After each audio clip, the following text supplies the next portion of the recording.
Selamat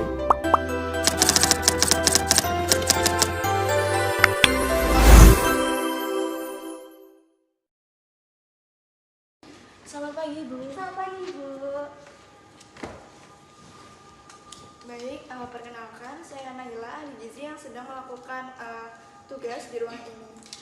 Saya akan melakukan konseling gizi terkait pengaturan pola makan untuk anak Ibu. Baik, sebelum itu boleh saya tahu nama Ibu? Nama saya Rina. Baik, untuk anak Ibu namanya siapa? Aisyah. Baik, Aisyah. Baik, Bu Rina, ini Aisyah ya? Iya. Aisyah sekarang berusia berapa tahun, Bu? Sekarang 6 tahun. Baik, Bu. Terima kasih sudah meluangkan waktu untuk mengikuti konseling hari ini. Sebelum kita mulai, saya ingin menjelaskan bahwa tujuan dari konseling ini adalah untuk membantu Ibu memahami kondisi mengenai kesehatan Aisyah dan memberikan informasi mengenai pengaturan pola makan yang tepat agar kondisi kesehatannya dapat lebih terkontrol.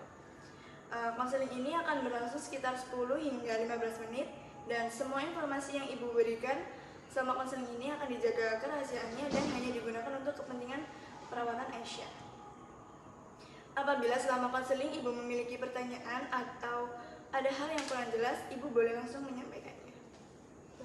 Baik, boleh saya tahu apa yang paling Ibu khawatirkan mengenai kondisi Aisyah saat ini? Iya, Bu. Jadi saya cukup khawatir dengan kondisi Aisyah sekarang ini karena terlihat sering lemas. Jadi kalau bermain sebentar saja tuh sudah cepat capek.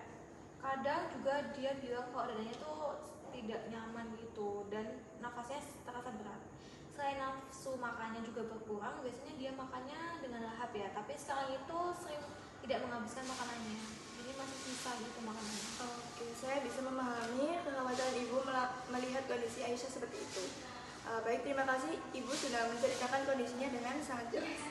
Baik, Bu, berdasarkan informasi yang Ibu sampaikan sebelumnya mengenai berat badan dan tinggi badan Aisyah nih, terlihat bahwa saat ini berat badan Aisyah mengalami penurunan dibandingkan sebelumnya. Jika dibandingkan dengan standar pertumbuhan anak seusianya, kondisi anak Ibu ini menunjukkan bahwa status gizi saat ini termasuk dalam kategori gizi yang kurang atau underweight, Ibu. Oh begitu ya, Bu. Saya memang merasa dia terlihat lebih kurus. Penurunan berat badan ini bisa terjadi karena nafsu makan yang menurun serta kondisi penyakit yang membuat kebutuhan energi tubuh meningkat.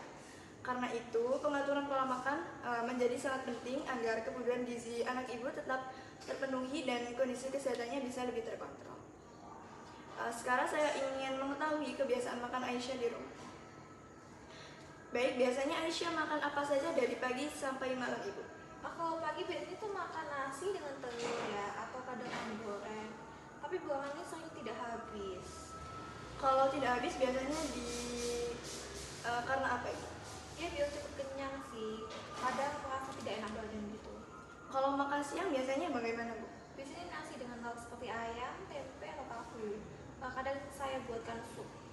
Kalau sayur biasanya apa yang dimakan? Kadang bayam atau sop biasanya tuh masih mau. Berarti masih suka sayur ya, Bu? Masih bisa. Kalau buah-buahan? Biasanya dia suka pisang sih sama bayam. Cuma dua itu? Iya. Kalau camilan biasanya apa yang sering dimakan? Biasanya keripik atau kalau snack kemasan gitu, ciki-ciki gitu. Kalau mie instan apakah sering dimakan? Iya, Bu, mungkin sekitar 3-4 kali seminggu. Baik, Bu, terima kasih sudah menjelaskan dengan sangat detail. Aisyah ini didiagnosis mengalami congestive heart failure, yang dimana kondisi ini jantung tidak dapat memompa darah secara optimal sehingga dapat menyebabkan penumpukan cairan di dalam tubuh. Gejala yang biasanya muncul antara lain itu sesak nafas, mudah lelah, kemudian pembengkakan pada kaki, dan juga nafsu makan menurun. Jadi itu yang menyebabkan Aisyah. Iya, jadi itu yang menyebabkan Aisyah sering sesak nafas itu. Betul, Ibu. Baik, selain pengobatan dari dokter, Ibu bisa melakukan pengaturan pola makan juga sangat penting untuk membantu mengurangi keluhan tersebut. Baik, di sini ada beberapa prinsip diet yang perlu Ibu perhatikan. Baik. Yang pertama, membatasi konsumsi garam. Contohnya mie instan, makanan kemasan, keripik, dan juga makanan asin. Seperti yang Ibu ceritakan tadi kepada saya, kalau anak Ibu ini sering mengonsumsi mie instan, juga makanan kemasan seperti snack, kemudian makan makanan asin. Kemudian yang kedua, memberikan makanan bergizi seimbang. yang terdiri dari karbohidrat, protein, sayur, dan juga buah. Kemudian ada memberikan porsi kecil tapi sering jika Aisyah sulit menghabiskan makanan. Kemudian menghindari makanan tinggi lemak jenuh, contohnya makanan cepat saji. Kemudian menggunakan cara pengolahan yang sehat seperti direbus, dikukus, dipanggang, dan juga ditumis dengan sedikit minyak. Kemudian di sini saya akan memberitahukan makanan yang dianjurkan. Untuk karbohidrat ada nasi, kentang, roti, dan juga oatmeal. Kemudian di protein ada ayam tanpa kulit, ikan, telur, tahu, dan tempe. Untuk sayur-sayuran ibu bisa mengambil di sayur bayam, wortel, buncis, dan juga brokoli. Kemudian di buah-buahan mungkin ibu bisa mencoba di anak ibu untuk buah-buahan lain seperti pisang, pepaya, apel, dan juga jeruk. Kemudian di makanan yang perlu dibatasi, yang pasti itu mie instan, keripik, makanan kaleng, makanan asin, dan juga makanan cepat saji ibu. Kemudian untuk memudahkan ibu mengatur makanan, kita bisa menggunakan daftar bahan makanan penukar. Bisa ibu lihat di sini. Contohnya itu seperti kelompok karbohidrat ibu. Ibu bisa menggunakan nasi, kentang, dan juga roti. Kemudian di kelompok protein ibu bisa menggunakan ayam, ikan, telur, dan juga tahu dan tempe. Kemudian di sini saya ingin memberitahukan untuk menu-menu dan cara pengolahannya. Untuk sarapan bisa menggunakan nasi, telur dadar, sayur bayam, dan juga susu. Untuk bayam ini direbus dengan bawang putih aja ya ibu. Kemudian di siang pagi bisa mengonsumsi buah pisang. Kemudian di makan siang ibu bisa menggunakan nasi, ikan dikukus, sayur wortel atau buncis, kemudian buahnya pepaya. Untuk ikannya ini dikukus dengan bawang putih juga. Kemudian di selangan sore ibu bisa membuat roti isi selai kacang. Dan di makan malam ini ibu bisa mengonsumsi nasi, ayam sup, dan juga sayur sop. Nah, untuk ayamnya ini direbus dengan wortel dan juga kentang ibu. Baik Bu Rina, setelah kita membahas kondisi kesehatan Aisyah, kebiasaan makan sehari-hari, makanan yang dianjurkan dan dibatasi, serta contoh menu yang bisa diterapkan di rumah, maka berikutnya adalah kita membuat target perubahan pola makan yang dapat dilakukan secara bertahap. Penetapan target ini penting supaya perubahan yang kita lakukan tidak terasa terlalu berat dan lebih mudah diterapkan dalam kehidupan sehari-hari. Berdasarkan cerita ibu tadi, saya mencatat beberapa hal yang mungkin bisa kita perbaiki secara perlahan, misalnya konsumsi mie instan, kemudian camilan yang masih berupa snack kemasan, serta sayur yang kadang belum selalu ada di setiap waktu makan. Apakah menurut ibu hal tersebut memang sering terjadi di rumah? Iya bu, memang benar. Kadang kalau sedang sibuk saya membuatkan mie instan saja ya, karena lebih cepat dan saya juga suka. Baik, saya memahami kondisi tersebut ibu. Karena banyak orang tua juga mengalami hal yang sama ketika harus menyiapkan makanan dengan cepat. Namun karena kondisi kesehatan Aisyah yang didiagnosis gejala tersebut, kita perlu sedikit lebih aware mengenai jenis makanan yang dikonsumsi, terutama yang berkaitan dengan garam dan juga kualitas gizinya ibu. Untuk itu kita akan mencoba membuat beberapa target kecil yang realistis dan bisa dilakukan secara bertahap. Target pertama yang bisa kita coba adalah mengurangi konsumsi mie instan. Jika sebelumnya Aisyah makan mie instan sekitar 3-4 kali dalam seminggu, kita bisa mulai dengan membatasi menjadi maksimal 1 kali dalam seminggu. Baik bu, saya rasa itu masih bisa dilakukan ya. Baik, bagus sekali ibu. Target kedua adalah mengganti camilan kemasan dengan camilan yang lebih sehat. Misalnya buah seperti pisang, pepaya, dan juga apel. Selain itu, ibu juga bisa membuat camilan sederhana di rumah seperti puding, susu atau roti dengan selai kacang agar Aisyah tetap tertarik untuk makan. Iya bu, kalau misal buah biasanya Aisyah masih mau makan. Untuk kacang ini apakah Aisyah ada alergi? Enggak. Berarti Aisyah suka ya? Suka. Oke. Baik ibu, itu sudah menjadi langkah yang sangat baik.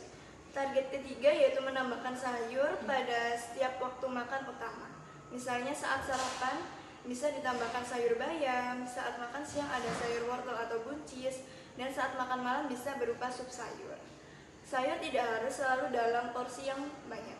Yang penting mulai dibiasakan agar Aisyah terbiasa mengonsumsi sayur setiap hari. Kemudian target berikutnya yaitu mengurangi penggunaan garam saat memasak. Ibu bisa mengganti sebagian rasa asin dengan bumbu alami seperti bawang putih, bawang merah, daun salam, atau rempah lainnya supaya makanan tetap terasa enak. Menurut Ibu, dari beberapa target tersebut, mana yang paling mudah untuk Ibu mulai terapkan di rumah? Mungkin yang pertama itu mengurangi mie instan ya, dan mengganti cemilan dengan buah-buahan dulu. Baik sekali Ibu, itu sudah merupakan langkah awal yang sangat baik. Jika perubahan kecil ini bisa dilakukan secara konsisten, maka lama-lama akan menjadi kebiasaan yang lebih sehat bagi Aisyah. Untuk memastikan bahwa informasi yang saya sampaikan sudah dipahami dengan baik, saya ingin menanyakan kembali beberapa hal pada Ibu. Ini bukan untuk menguji Ibu, tetapi hanya untuk memastikan bahwa penjelasan saya tadi sudah jelas. Menurut Ibu, makanan apa saja yang sebaiknya dibatasi untuk anak Ibu? Makanan mie instan ya, makanan yang terlalu asin juga, terus snack kemasan seperti keripik juga tidak boleh. Baik, betul sekali Ibu. Lalu bagaimana dengan cara pengolahan makanan yang lebih dianjurkan untuk Aisyah? Direkomendasikan dengan cara seperti direbus mungkin ya, terus dikukus atau dibuat sup supaya tidak terlalu banyak minyak. Bagus sekali Ibu, Ibu sudah memahami dengan baik. Kalau untuk camilan, kira-kira camilan apa yang lebih baik Ibu berikan pada Aisyah? Buah-buahan ya, seperti yang Aisyah suka ya, mungkin pisang atau pepaya. Baik, betul sekali Ibu. Sekarang saya ingin memastikan kembali mengenai target yang sudah kita sepakati tadi. Menurut Ibu, perubahan apa saja yang akan Ibu coba lakukan terlebih dahulu di rumah? Saya akan mencoba untuk mengurangi mie instan menjadi hanya sekali seminggu, kalau bisa tidak usah sama sekali, lalu mengganti cemilan dengan buah dan mencoba untuk menambahkan sayur di setiap kali makan. Baik sekali Ibu. Ibu sudah memahami dengan sangat baik. Jika nanti dalam praktiknya Ibu mengalami kesulitan, Ibu tidak perlu khawatir karena perubahan pola makan memang membutuhkan waktu dan proses.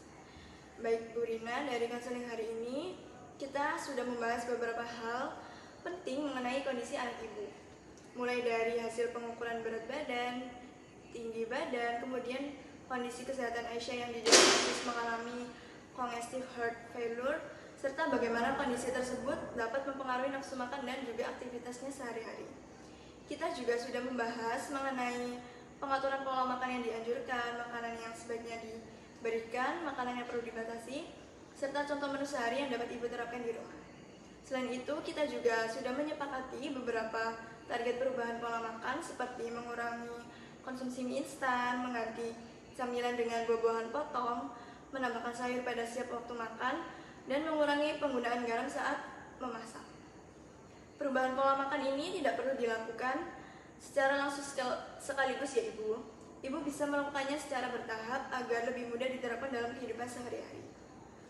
Jika Ibu mengalami kesulitan dalam menerapkan pola makan tersebut, atau jika kondisi Aisyah berubah, Ibu dapat kembali berkonsultasi dengan ahli gizi agar kita dapat mengevaluasi kembali pengaturan makanan yang dilakukan.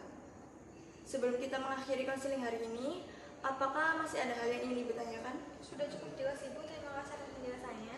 Baik Bu Rina, terima kasih juga sudah meluangkan waktu untuk mengikuti konseling hari ini.